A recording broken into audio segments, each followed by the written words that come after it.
Did you leave your jacket on the plane? I don't know where I left my jacket, Twanda. It's probably in your book bag. Or in the trunk or so. I don't, Twanda, you know. I just can't believe that Mommy and Daddy has summoned us to Orlando. An emergency family meeting. I'm just glad they're coming together by something. So if they can come together, so can we. So can we. I wonder what time Tracy, Tony, and Tamar gets here. I don't know. I'm a little nervous, though. Why? Well, Twanda, because we've been acting a fool, though. Let's be honest about it all. Our sistership has not been ideal like it used to be. What do you think it is? That's why we have to have, like, a family meeting. I guess we have to get to the root of it. I don't think anybody really wants to talk about it. I don't know if things are really going to get better. However, I'm just going to sit back and listen and absorb everything because I don't want to get into an argument with anybody. I feel like it's going to be mentally exhausting. Our family meetings are always mentally exhausting. So what you saying, you want to have a cocktail when we get there? That'd be nice.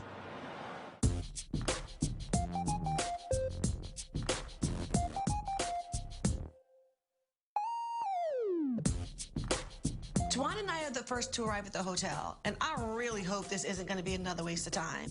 The last thing we need is another family blow-up in front of whomever we're supposed to be meeting. But maybe it's President Barack Obama. Oh, mini bar. There's no mini bar. No mini bar.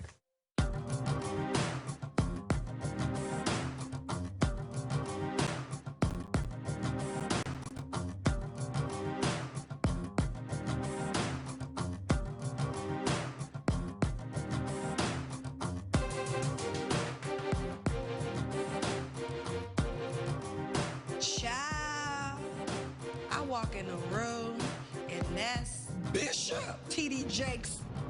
Here we are. So glad to see you. How are you, sir? Hello, great to see you. Good to see you.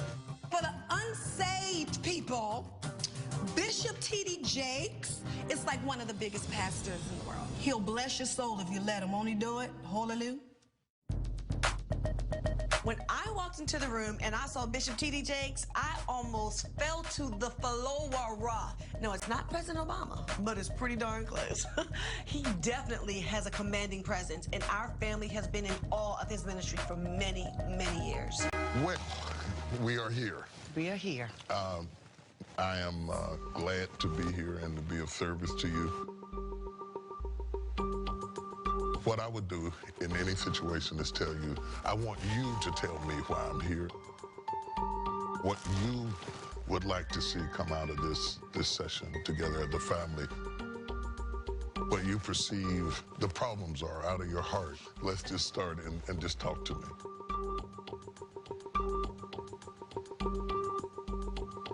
I see my family falling apart.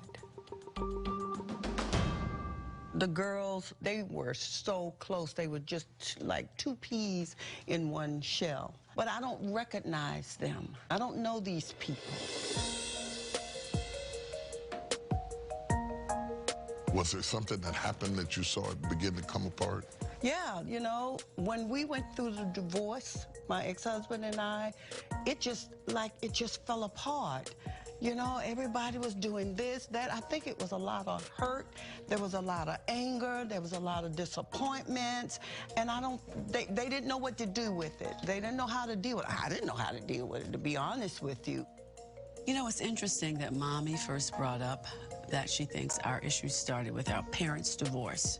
I mean, I understand, you know, every family has issues, but I agree that when we found out about our Dad's big affair, the whole concept of family was put into question, but I don't think that's the only reason we're having issues. For me, I think the difference happened once the show came out. I thought the show is what caused the distance with us. Maybe because we were living our lives out loud on the camera and we didn't have the skills to communicate post-filming. In addition to that, I think I, as the oldest, very disappointed. Not that my parents got a divorce. Well, yes, I was about that, but to be honest, I thought how it was handled, not between my mom and my dad, but my dad's relationship with us as girls. Mm-hmm. So it wasn't just getting divorced from your mother, you feel like you got divorced too. Absolutely. I love both of my parents, but as a parental unit, I'm disappointed in both of them. Growing up all our lives, it was always be forgiving, be loving, be caring, and then you look at them, you look at their relationship, and it's horrible. No one's asking to be in love with each other. But if we look at you guys, and you guys still can't come together, how are we gonna come together? I agree with Trina. Every time when we was younger, you can tell they was upset with each other, but we never saw how they came together and what kind of communication that they have.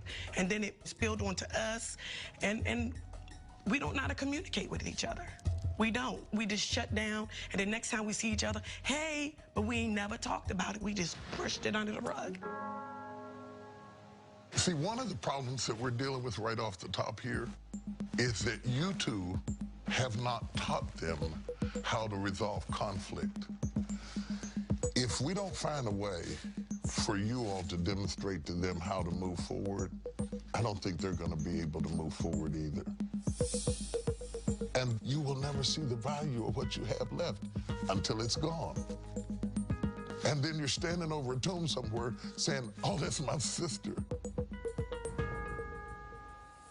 I want everybody to get a chance to talk. Let's hear from you. I feel like today, sitting here, that I've lost my family completely. The tombstone you're talking about, I feel like I'm talking over a tombstone. You know something? I guarantee you the relationships that you had are not gone. I guarantee you. I would put my life on it. But what has to happen here is you have to talk.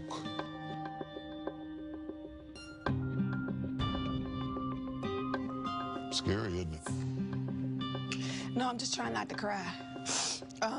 It's okay to cry. I miss you all terribly.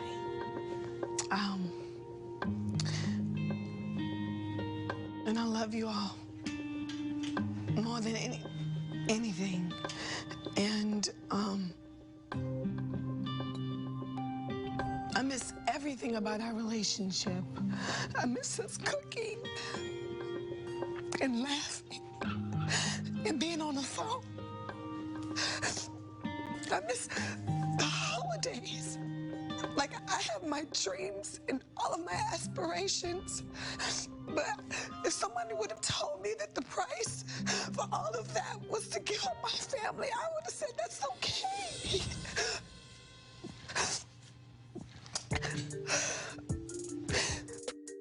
Do you believe her?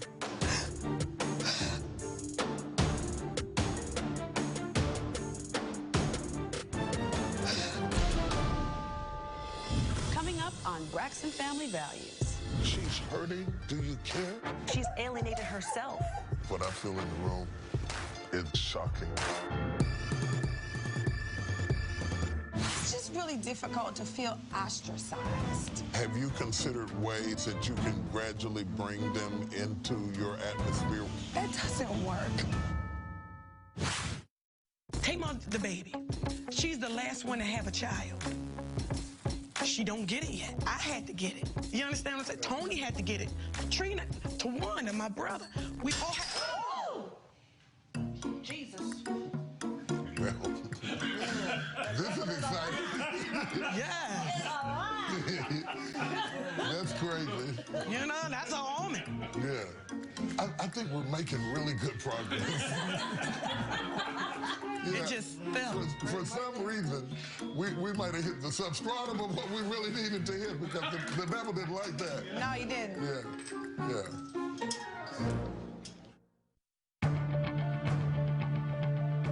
I have my dreams and all of my aspirations. But if somebody would have told me that the price for all of that was to give up my family, I would have said, that's okay.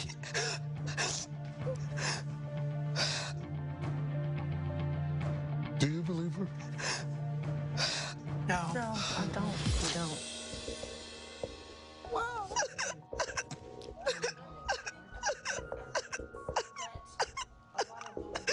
Why not? I think that a lot of the words she is saying has some truth in it. Right. But she's alienated herself from her family for those dreams and aspirations. I think you're telling me whose fault it No, is. not at all. She's alienated herself, says you did it to yourself. No, it's history. But it doesn't matter who did it right now. The part that she's hurting, do you care? Absolutely. Yes. Absolutely. I mean, to be quite honest, I miss her too. A lot of the things that she's talking about, I miss that sisterhood that we all shared. So why is it hard for you to respond to her by saying that? I miss you too. I miss the fun. I miss the food. I miss the foolishness. I'm trying to give this family better language. Yes. What I feel in the room is a shocking amount of hurt. I'm wise enough to know that one session won't fix something that's been going on for a long time. But if you care about each other, you will take what I'm saying to heart and we'll begin to practice it. Because I'm afraid if you don't, they'll have your pictures all over walls. They'll be playing your music all in cars. Everybody will be happy because of you, but you. And most celebrities make everybody happy but themselves. I want to get with you and X. We're going to have a talk.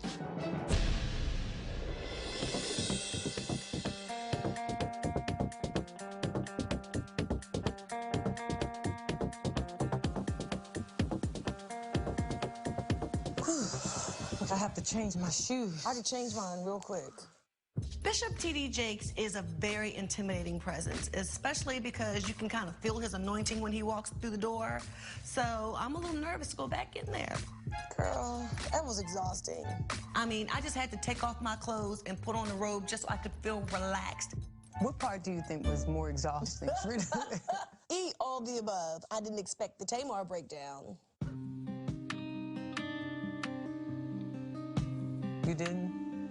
You did?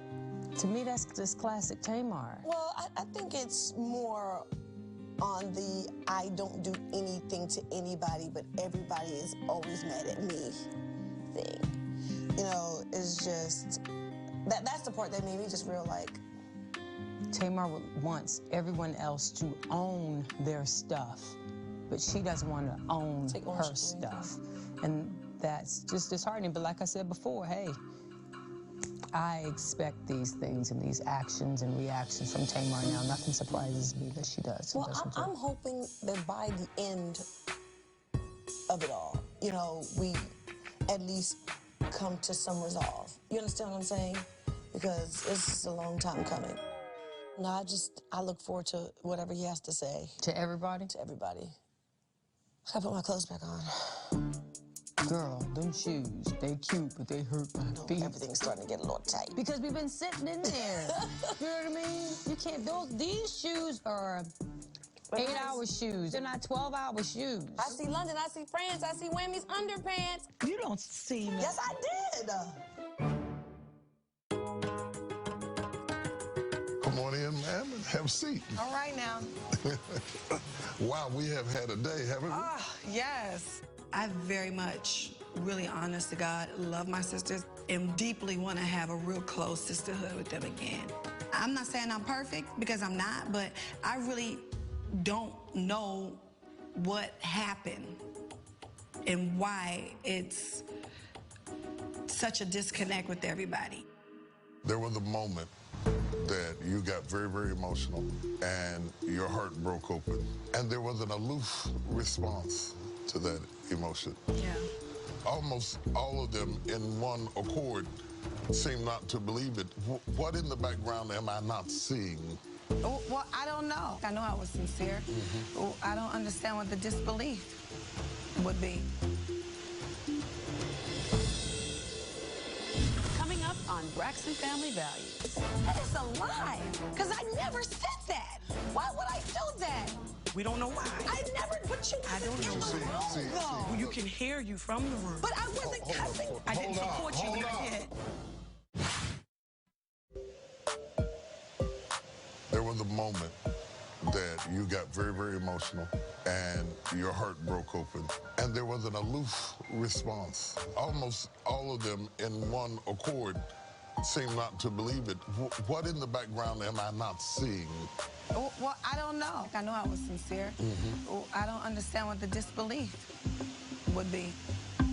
I can't lie and tell you that when they said I was pretty much bull, that it didn't affect me. It did. It didn't affect anybody.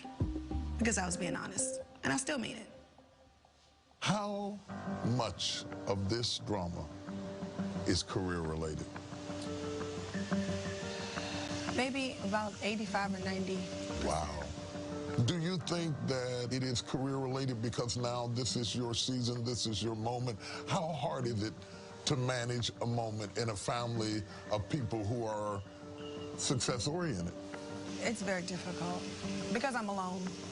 I don't have the support from my siblings, and I really want that. And it's just really difficult to feel ostracized and to feel like when wonderful things happen, you can't share it with your family.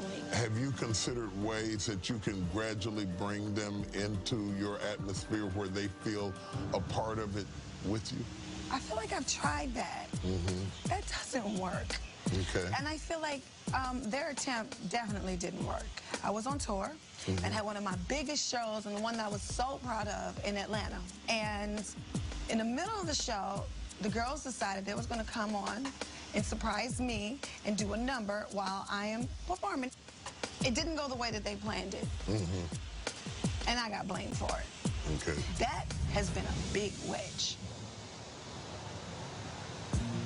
Since you've waited all your life to have this moment, isn't it then important that you enjoy that moment without the nagging, gnawing, inner voice of criticism that says this moment is somehow tainted because somebody I love didn't clap for me? You cannot deny yourself of what you've worked hard to get and how God has blessed you, especially if you're sure in your heart that you've been fair. You're right. It's just getting there. Yeah, it's a process. Yes. It's a process. Pain pushes you there. It does. Thank you. It's been good. All right now. I feel like I need some smothered chicken after that.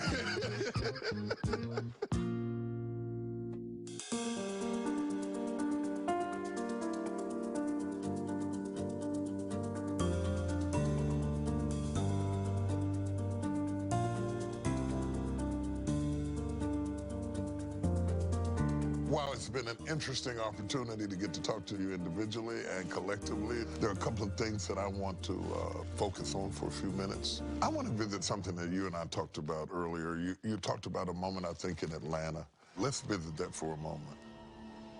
I wasn't there. What was Tawanda's idea? It was. Tamar was making a statement that we never support her. So at that particular moment, I wanted to show Tamar that we're supporting her. Because one thing that brings us together is the stage. So we practiced to surprise her. And it didn't go the way that we intended. There was no malice involved. It was all about support. It turned into a malicious situation when we were called names and we were kicked out of the arena. It is true. Tawanda, that is not. It's true. That did not happen, though. You called us bitches and threw us out. I didn't throw you out, Trina. How did I throw you? You had your manager throw us out. I didn't have. Wait, let me tell you something. I've had staff before too, Tamar, and they can only do what they're told. Did y'all hear Tamar say that, or was it her? You heard. Yeah. Now, That's a lie. I didn't. That is a lie. Because I never said that. Why would I do that? We don't know why. I never put you I don't in know. the See, room, though. Well, you can hear you from the room. But I wasn't cussing you guys out. You did. Hold up. I didn't support you when you did.